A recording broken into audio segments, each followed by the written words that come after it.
বন্ধুরা, আপনারা কি মনে করেন যে নিরামিষ ডায়েট থেকে ডিমের থেকে বেশি প্রোটিন পাওয়া সম্ভব নয়? যদি তাই ভেবে থাকেন তাহলে আজকের এই ভিডিওতে আমি আপনাদেরকে জানাবো যে ডিম বাদ দিয়েও আরও বেশ কিছু খাবার রয়েছে যা আপনার প্রোটিনের চাহিদা পূরণ করতে পারে এবং আপনার ধারণাকে কিন্তু পরিবর্তন করতে সাহায্য করবে। প্রোটিন মানে আমরা ডিমকে বেশিরভাগ সময় গোল্ডেন স্ট্যান্ডার্ড ধরে নিই, কারণ এতে সবকটি প্রায় এসেনশিয়াল অ্যামিনো অ্যাসিড থাকে এবং এর শোষণের ক্ষমতাও অনেকটা বেশি। কিন্তু অনেক সময় দেখা গেছে যে বিশেষ কিছু কারণবশত হজমের সমস্যা, জীবনযাত্রার পরিবর্তন বা আপনার খাদ্যাভ্যাস বা ধর্মীয় আচার আচরণের জন্য আমরা অনেকেই ডিম খেতে পারি না। তাদের মনে সবসময় একটা প্রশ্ন থাকে যে প্রোটিনের যে চাহিদা সেটা কি আমার শরীরে পূরণ হচ্ছে তাহলে, বা ডিম বাদ দেওয়ার কী কী রয়েছে যেগুলো আমার প্রোটিনের চাহিদা পূরণ করতে পারে। আজ আমি আপনাদের এমন 8টি সাধারণ একদম নিরামিষ বলতে পারেন খাবারের কথা বলবো, যা বলা যেতে পারে প্রোটিনের নিরিখে অনেক সময় ডিমকেও হার মানাবে। শুরু করার আগে ডিটেলসে একটা ছোট্ট হিসেব আমাদের বুঝে নেওয়া দরকার। একটি মাঝারি সাইজের ডিমে প্রায় 6 গ্রাম পর্যন্ত প্রোটিন থাকে। যদি আমরা 100 গ্রাম ডিমের হিসেব করি তবে তাতে মোটামুটি একটা 13 গ্রাম পর্যন্ত প্রোটিন পাওয়া যাবে। আর আজকে আমি যে খাবারগুলোর কথা বলবো সেগুলোকে 100 গ্রামের সঙ্গেই তুলনা করে আপনাদেরকে জানাবো, তাহলে বুঝতে পারবেন যে এগুলো কতটা শক্তিশালী। চলুন তাহলে জেনে নিই সেই সমস্ত বিস্তারিত খাদ্য তালিকাগুলো।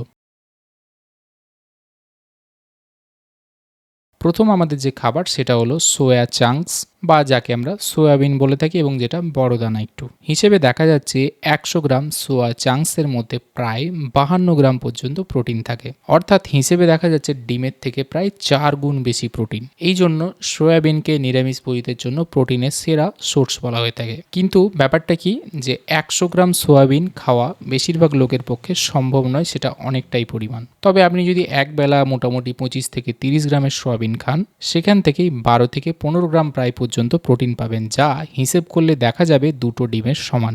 এবং এটা পকেট ফ্রেন্ডলিও, এর থেকে মাসেল বিল্ডিং এর পাওয়ারও পাওয়া যায়। সুতরাং এটা দুর্দান্ত একটি প্রোটিনের সরবরাহকারী খাবার। আমাদের এবারে চলে আসবো দ্বিতীয় খাবার কি রয়েছে,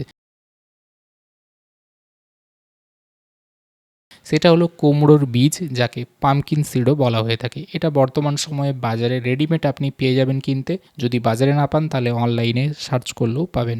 যদি 100 গ্রামের আমরা হিসেব দেখি তাহলে পামকিন সিড বা কুমড়োর বীজে প্রায় 30 গ্রাম পর্যন্ত আপনি প্রোটিন পেতে পারেন।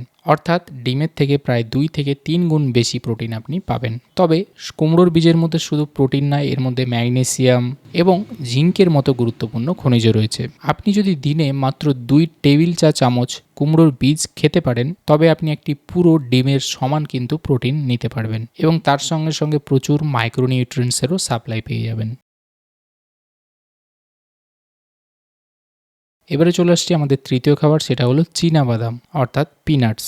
100 গ্রাম চীনাবাদারে যদি হিসেব করা হয় তাহলে 26 গ্রাম পর্যন্ত প্রোটিন থাকে। অর্থাৎ ডিমের তুলনায় প্রায় দ্বিগুণের বেশি প্রোটিন রয়েছে। এই জন্য অনেকে একে গরিবের কাঠবাদামও বলে থাকেন। কিন্তু এর পুষ্টিগুণ একদম আকাশচুম্বী। শীতকালে বিশেষ করে এক মুঠো চীনাবাদাম আপনার বিকেলের স্ন্যাক্স তো হবেই, তার সঙ্গে প্রোটিনের একটা দুর্দান্ত সরবরাহকারী হিসেবেও কাজ করবে। চতুর্থ খাবার হলো মসুর ডাল এবং মুগ ডাল। 100 গ্রাম যদি মসুর ডালে হিসেব করা হয় তাহলে প্রায় 25 গ্রাম পর্যন্ত প্রোটিন পাবেন এবং মুগ ডাল 100 গ্রামে 24 গ্রাম পর্যন্ত প্রোটিন অ্যাভেলেবেল। এবারে ডাল দেখবেন আমরা নিয়মিত খাই কিন্তু এর গুরুত্ব আমরা বুঝি না। এই ডালগুলো সহজপাচ্য, সব ঋতুতে পাওয়া যায়, সহজলভ্য এবং এটা আপনার প্রোটিনকে বেশ ভালো মাত্রাতেই সাপ্লাই দেবে। তা বাদ দিয়েও মসুর ডাল কিন্তু কিছুটা পরিমাণে দেখা গেছে হিমোগ্লোবিনকে বাড়াতে সাহায্য করে এবং মুগ ডাল তো শরীরের জন্য অত্যন্ত পুষ্টিকর, তাই মুগ ডাল এবং মসুর ডাল অতি অবশ্যই রাখবেন। যদিও আমি জানি এই ডাল জাতীয় খাবার আপনাদের অনেকেরই খাদ্য তালিকায় নিয়মিত থাকে। আমাদের পঞ্চম খাবার হলো রাজমা কিডনি বিনস। 100 গ্রাম কাঁচা রাজমাতে প্রায় 23 গ্রাম পর্যন্ত প্রোটিন থাকে। রাজমা তো শুধু কেবল সুস্বাদু নয়, এটা একটি স্লো ডাইজেস্টিং খাবার বা প্রোটিন। অর্থাৎ এটি শরীরে ধীরে ধীরে এনার্জি রিলিজ করে এবং দীর্ঘক্ষণ আপনাকে কার্যক্ষম রাখতে সাহায্য করে। তা বাদ দিয়েও এতে ম্যাগনেসিয়াম, পটাশিয়াম এবং আয়রন থাকে এবং বেশ কিছু উপাদান গুণাগুণ রয়েছে যা হার্টের স্বাস্থ্যকে ভালো রাখতে, রক্ত তৈরিতে সাহায্য করে। বিশেষ করে যারা অ্যাথলিট, ভারী কাজ করেন তাদের জন্য রাজমা কিন্তু অত্যন্ত একটা আদর্শ খাবার। আমাদের 6 নম্বর খাবার হলো ভাজা ছোলা। হ্যাঁ, ঠিকই শুনছেন, যেটা হচ্ছে রোস্টেড চানা। 100 গ্রাম ভাজা ছোলার মধ্যে প্রায় 22 গ্রাম পর্যন্ত আপনি প্রোটিন পাবেন। এটি আমাদের জন্য বলতে পারেন সবথেকে প্র্যাকটিক্যাল একটা স্ন্যাক্স। প্রচুর ফাইবার রয়েছে এবং এটা সবথেকে নিয়ে যাওয়া সোজা। ছোটোখাটো জিনিসের মধ্যে আপনি এটাকে নিয়ে চলে যেতে পারবেন। বিশেষ করে যারা বাইরে কাজ করেন, প্রোটিনের সাপ্লাই চাইছেন, তাদের জন্য এটা কিন্তু দুর্দান্ত একটি খাবার। খুব সহজেই যদি এটা নিয়ে যাওয়া যায়। স্ন্যাক্স হিসেবে যদি এটা আপনি খান তাহলে অবশ্যই ডিমের অভাব কিন্তু পূর্ণ হবে। 7 নম্বর খাবার হলো আমাদের পনির। 100 গ্রাম পনিরে হিসেব করলে দেখা যাবে প্রায় 18 থেকে 20 গ্রাম পর্যন্ত প্রোটিন পাবেন এবং পনির হচ্ছে হাই কোয়ালিটি প্রোটিন এবং ক্যালসিয়ামের খনি বলা যেতে পারে। বিশেষ করে যারা জিম করেন, হার্ডওয়ার্ক করেন, সব ক্ষেত্রে কিন্তু পনির একটি অত্যন্ত কার্যকরী নিরামিষ খাবার। এর মধ্যে রয়েছে গুড ফ্যাট, এছাড়া ফসফরাস থাকে যা আপনার হাড়ের জন্য কিন্তু অত্যন্ত জরুরি। 8 নম্বর এবং শেষ আমাদের খাবার হলো কাঠবাদাম অর্থাৎ আমন্ড। 100 গ্রাম কাঠবাদামে প্রায় 21 গ্রাম পর্যন্ত প্রোটিন থাকে, যদিও এটা একটু কস্টলি তুলনামূলক। তবে শুধু প্রোটিন নয়, এর মধ্যে ভিটামিন ই এবং অ্যান্টিঅক্সিডেন্ট ভরপুর রয়েছে, যা আপনার ত্বক এবং চুলের জন্য কিন্তু দুর্দান্ত কাজ করবে।